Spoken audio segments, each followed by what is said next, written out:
ఈరోజు నా సంతోషానికి అసలు హద్దులే లేవు. ఎంత సంతోషంగా ఉన్నానంటే అంత సంతోషంగా ఉన్నాను.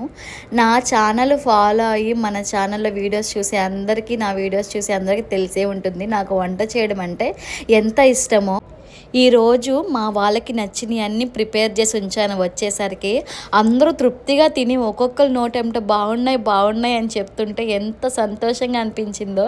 అది కూడా మన సొంతింట్లో కూర్చొని అందరూ ఇలా భోంచేస్తుంటే నాకైతే కళ్ళెంట నీళ్ళొక్కడే తక్కువ. అంత హ్యాపీగా అనిపించిందనమాట.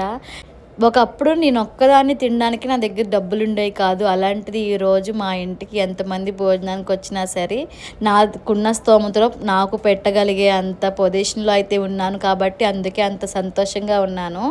మనకి తినడానికి లేని దగ్గర నుంచి 10 మందికి పెట్టే స్టేజ్‌కి వెళ్ళాము అనంటే ఒక ఆడపిల్లగా నాకైతే చాలా ప్రౌడ్‌గా అనిపించిద్ది.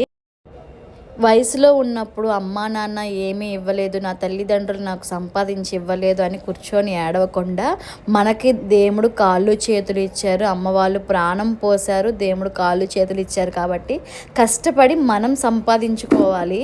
నేను అట్లానే చాలాసార్లు బాధపడేదాన్ని. కానీ ప్రాణం అయితే ఇచ్చారు కదా, ప్రాణం లేకుండా ఏం లేదు కదా. ఈ ప్రాణంతో ఈ కాళ్ళు చేతులతో మనం ఎంతవరకు కష్టపడగలమో అంతవరకు కష్టపడదామని చెప్పి నేను ఇప్పటికీ పని చేస్తూనే ఉంటాను, ఉద్యోగానికి వెళ్తూనే ఉంటాను.